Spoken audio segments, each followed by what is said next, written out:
ஒரு காலத்தில் ஒரு அழகான கிராமத்தில் சுந்தர் என்ற சிறிய அன்பான பிள்ளை வாழ்ந்தான். அவன் மிகவும் ஆர்வமுள்ளவன். அப்போது அவனுக்கு பிடித்தது கதைகள். அவன் தினமும் தன் அப்பாவும் அம்மாவும் கேட்டுக்கொண்டோ பழைய நூல்களில் தேடும்போது புதிய கதைகளை தேடி நாடுகளுக்குப் போய்விட்டான். ஒரு நாள் சுந்தர் ஒரு பழைய காட்டு வழியாக சென்றான். அந்த காடு மிகவும் அழகானது. மரங்கள், பறவைகள், மலர்கள் அனைத்தும் வெண்ணிலாவைப் போல ஜொலிக்கின்றன. அப்படித்தான் பேட்லண்ட் என்ற பெரிய மந்திர மரத்தை கண்டுபிடித்தான். அந்த மரம் மற்ற மரங்களை விட பெரியதாகவும் குனியாததாகவும் இருந்தது. மார்க்கெட்டில் விவசாயிகள் பேசிய கதைகளை கட்டாயமாக கேட்கும் கதை பேசுவதற்கான மரம் என்பதாக கூறப்படுகிறது. சுந்தர் அந்த மரத்திற்கு அருகில் சென்றான். வா, என்னுடைய நண்பன், மரம் சிரித்துப் பேசியது. நான் உனக்கு ஒரு கதை சொல்வேன். ஆனால் உன்னைப் பற்றி சற்று பேச வேண்டும். அதனால் நான் உன்னை நன்கு அறிந்திருக்க வேண்டும். சுந்தர் மந்திரமரத்திடம் இல்லை, அதை எல்லாம் நானே சொல்லுங்கள். நான் ராஜாவாக இருக்க விரும்புகிறேன் என்றான். மந்திரமரம் அங்கு செங்குத்தாக இருந்தது. மட்டுமல்ல, நீ ஒரு நல்ல ராஜா ஆகஸ்ட் வேண்டும். ஒரே ஒரு குணம் உனக்குள் இருக்க வேண்டும். தயா. சுந்தர் அந்த வார்த்தையை கேட்டதும் தயா என்றால் என்ன என்றான். மரம் கூறியது, தயா என்பது மற்றவர்களுக்காக நினைத்து பேசுவதையும் அவர்களை காப்பாற்றுவதையும் விவரிக்கிறது. நீ இதை புரிந்து கொள்ள வேண்டும். இதை மட்டுமல்ல, நீ உன் கதை எல்லாம் சொல்ல வேண்டும். மற்றும் பரிசு. மரத்திற்காக ஒரு சாதாரண மச்சான் கூறியது. மரமாகிப் போவது போல இல்லாத மந்திரமரம் நான். சுந்தர் பேசிக்கொண்டான். உங்கள் கதை என்ன? மந்திரமரம் சொன்னது. ஒரு நாள் நான் ஒரு சிறிய மரமாக இருந்தேன்.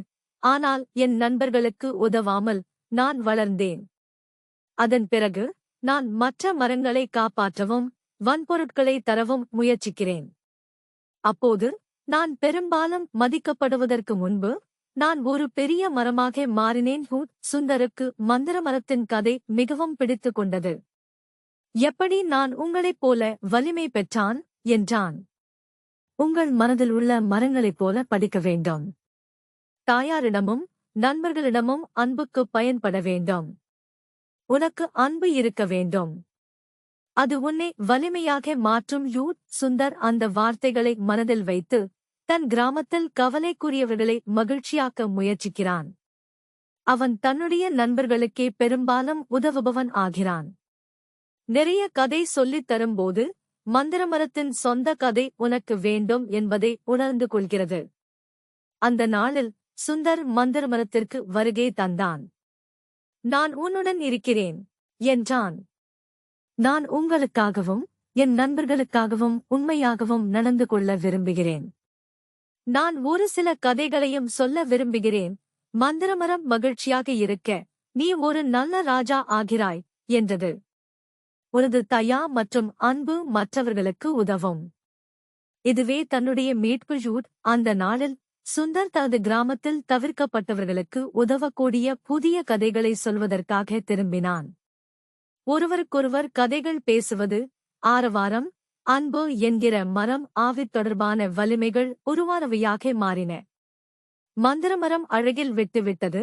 ஆனாலும் சுந்தர் அப்போது ஒரு ராஜாவாக மாறவில்லை.